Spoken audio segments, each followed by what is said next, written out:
ആ കാറിൽ വരുന്ന ആ സീനകത്തൊക്കെയാണെന്നുണ്ടെങ്കിൽ പോപ്പറൊക്കെ ഉപയോഗിക്കുന്നത്. അപ്പൊ ആ പോപ്പർ വീണ് കഴിഞ്ഞാൽ റീടേക്ക് പോയി കഴിഞ്ഞാൽ ഇതെല്ലാം വൃത്തിയാകും. അപ്പൊ ഞങ്ങളൊക്കെ ഇരുന്ന് ആലോചിച്ച് ഇത് പോപ്പർ വീണ് കഴിഞ്ഞാൽ റീടേക്കിന് പോയി കഴിഞ്ഞാൽ എന്ത് ചെയ്യുന്നോ. അപ്പൊ അത്രയും ജൂനിയർ ആർട്ടിസ്റ്റുകളൊക്കെ വളരെ ആത്മാർത്ഥമായിട്ട് ആ ടീമിനോടൊപ്പം നിന്ന് ആ ഒരു എക്സ്പീരിയൻസ് ഞങ്ങൾ ഞെട്ടിപ്പോയി. കാരണം ഈ ക്രൗഡിനെ വെച്ചിട്ട് എത്ര സീന് എടുത്തെന്ന് ചോദിച്ച് കുറെ സീൻ എടുത്തു ആ ദിവസം. സാധാരണ 1-2 സീന് ഒരു ദിവസം എടുക്കത്തുള്ളൂ. അപ്പോ ആ ഒരു എക്സ്പീരിയൻസ് ഒന്നും ഇല്ലാതെ പറ്റുമോ? അത് ഫസ്റ്റ് ഓഫ് ഓൾ നമുക്ക് ഡയറക്ടറിന് നല്ലൊരു ചീഫ് അസോസിയേറ്റ് വേണം. ചീഫ് അസോസിയേറ്റിന് 2 നല്ല അസിസ്റ്റൻസ് വേണം. സെയിം വിത്ത് സിനിമാറ്റോഗ്രാഫർ, സെയിം വിത്ത് ആർട്ട് ഡയറക്ടർ, സെയിം വിത്ത് കോസ്റ്റ്യൂം ഡിസൈനർ. അപ്പം നമുക്ക് ബേസിക്കലി ഇത് മാനേജ് ചെയ്യുമ്പോഴത്തേക്ക് ഈ ഐഡിയ അങ്ങ് അറ്റം വരെ എത്തുമോ എന്നുള്ളത്, ചൈനീസ് വിസ്പർ പോലെ ഇത് അവസാനം അവിടെ എത്തൂല.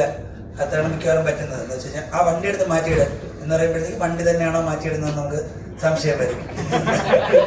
അങ്ങനെ എത്തില്ല മെസ്സേജ്.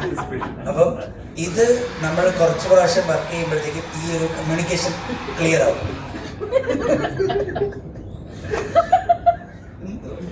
ഇല്ല, അപ്പൊ അതാണ് ഇവിടെ ക്ലിയർ ആയിട്ട്. അപ്പൊ എനിക്ക് എന്റെ ചീഫുമായിട്ടുള്ള നിഖിലുമായിട്ടുള്ള ഒരു ഇതില് ഫുൾ കമ്മ്യൂണിക്കേറ്റ് ചെയ്യും. അതുപോലെ തന്നെ ഇത് ഡോക്യുമെന്റ് ആയിട്ട് പോകും. അപ്പൊ എല്ലായിടത്തും ഈ സാധനം പോയിട്ട് മൈക്കിലും വിളിച്ചു പറയും, സീൻ ഫുള്ളും റിഹേഴ്സൽ ചെയ്യും. അപ്പം പിന്നെ അതുപോലെ തന്നെ ജൂനിയർ ആർട്ടിസ്റ്റുകളെ വെറുപ്പിക്കാറില്ല, അല്ലെങ്കിൽ നമ്മൾ അങ്ങനത്തെ റീക്കെ വിളിക്കാതിരിക്കാൻ മാക്സിമം നോക്കും. അൺലെസ് ഭയങ്കരമായിട്ട് നമ്മളെ പറ്റിക്കാൻ നോക്കുമ്പോൾ മാത്രമേ സൈഡിൽ കൊണ്ടുവരുത്തി സംസാരിക്കാറുള്ളൂ. അല്ലാതെ ഭയങ്കര ജെന്യുവനായിട്ട് തന്നെയാണ് ഡീൽ ചെയ്യുന്നത്.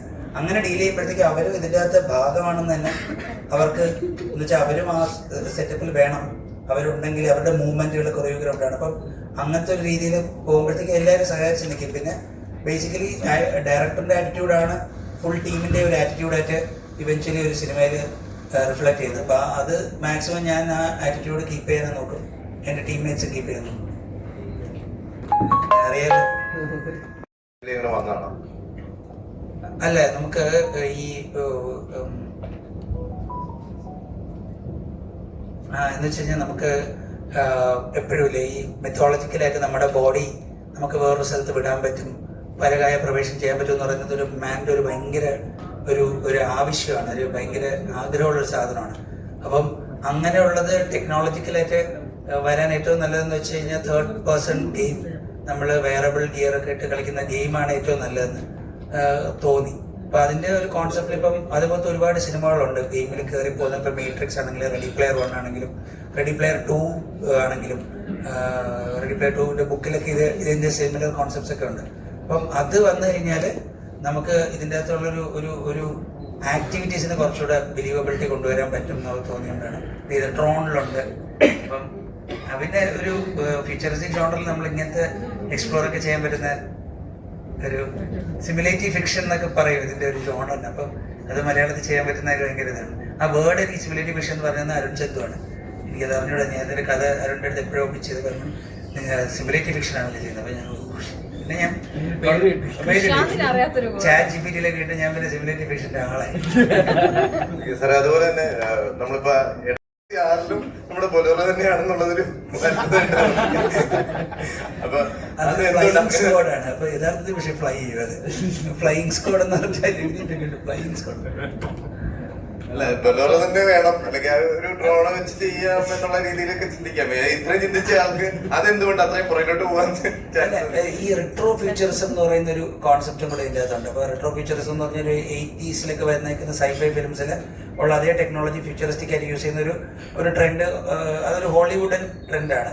അപ്പം നമ്മുടെ റിട്രോ ഫ്യൂച്ചറിസം എന്ന് പറഞ്ഞു കഴിഞ്ഞാൽ നമ്മുടെ ബൊളേറോയും സുമോയും ഒക്കെ പറക്കുന്നതും പഴയ ആംബുലൻസുകളും അങ്ങനെയുള്ള ഒരു, അതുപോലെ തന്നെ ഇപ്പോൾ വാട്ടർ കൂളറൊക്കെ നമ്മൾ കണ്ടു കഴിഞ്ഞാൽ നമ്മുടെ വീട്ടിലിരിക്കുന്ന വാട്ടർ കൂളർ വീട്ടിൽ സ്ക്വയറായി സർക്കിൾ ആയിക്കൊണ്ടിരിക്കുകയാണ് നമ്മുടെ വീട്ടിൽ. അപ്പം അതൊരു ആപ്പിളിൻ്റെയൊക്കെ ഡിസൈൻ ഐഡിയ ആണ് നമ്മുടെ വീട്ടിലൊക്കെ എല്ലാ ഡിസൈൻ സാധനങ്ങളും ഫോളോ ചെയ്യുന്നത്. പക്ഷേ റെട്രോ ഫീച്ചേഴ്സ് ആണെങ്കിൽ എല്ലാം സ്ക്വയറുകളാണ്, ബോക്സ് ഒക്കെയാണ്. എന്ന് വെച്ചാൽ അഴുക്ക ഡിസൈനാണ്.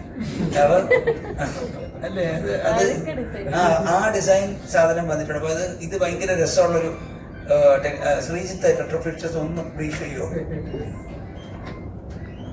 അതായത് നമ്മുടെ പണ്ടത്തെ CRT ടിവിയിലൊക്കെ ടച്ച് സ്ക്രീനൊക്കെ വന്നാൽ എങ്ങനെയായിരിക്കും, ആ ഒരു ഐറ്റമാണ് റെട്രോ ഫ്യൂച്ചറിസം നമ്മൾ ഉദ്ദേശിക്കുന്നത്. അപ്പോൾ ആ ഒരു കൺസെപ്റ്റ് നമ്മൾ ഇതിലോട്ടും ഡയറക്റ്റ് ആയിട്ട് കൊണ്ടുവരാനായിട്ട് മാക്സിമം ശ്രമിച്ചിട്ടുണ്ട്. അത് നോർമലി ഒരു സ്കാനർ ആണെങ്കിൽ അതിലൊരു മഞ്ഞ ലേസറും കൂടെ അടിച്ചുവിടും, ആ ഒരു സെറ്റപ്പ്. മാക്സിമം വർക്കൗട്ട് എല്ലാവർക്കും ആയിട്ടുണ്ടെന്നാണ് വിശ്വാസം. അപ്പൊ നമ്മുടെ ക്യാമറാസ് നോക്കുമ്പോഴത്തേക്ക് ഈ കൈ ഇങ്ങനെ പിടിച്ചോണ്ട് നിൽക്കുന്ന ക്യാമറാസ് ഒന്നും ഐഡിയലി നമ്മുടെ ഒരു ഡെവലപ്മെന്റ് അനുസരിച്ച് ഫ്യൂച്ചറിൽ കാണത്തില്ല. ദേ വോണ്ട് ബി ക്യാമറാസ്. നമുക്ക് എവിടെ നിന്നും ഇങ്ങനെ കൈവച്ച് വരച്ചെടുക്കാൻ പറ്റും, ജനറേറ്റഡ് ഇമേജസ് ആയിരിക്കും. പക്ഷെ നമുക്ക് ഈ പഴയ ക്യാമറ പിടിച്ചുകൊണ്ട് നിൽക്കുന്ന പോലത്തെ സൂപ്പർ ഹിറ്റ് അങ്ങനെയൊക്കെയുള്ള ക്യാമറാസ് ഒക്കെ ഡിസൈൻ ചെയ്ത്, അപ്പോൾ കുറച്ചൊരു റിട്രോ സാധനം കൂടെ ഇടയ്ക്ക് വരും. ഈ കേബിൾസ് ഒക്കെ വെച്ചേക്കുന്നതൊക്കെ അല്ലേ, RCA കേബിൾസ് ഒന്നും ഇപ്പോഴത്തെ ഡിവൈസസിലൊന്നും വെക്കില്ല. അപ്പൊ അത് ദാരിദ്ര്യമല്ല, അത് ഒരു റെട്രോ ഫീച്ചറിസത്തിന്റെ ഭാഗമാണ്, അതൊരു കോൺസെപ്റ്റ് ആണ്. അങ്ങനെ അപ്പൊ അതാണ് ഈ പോളറായിട്ട് വന്നേക്കുന്നത്.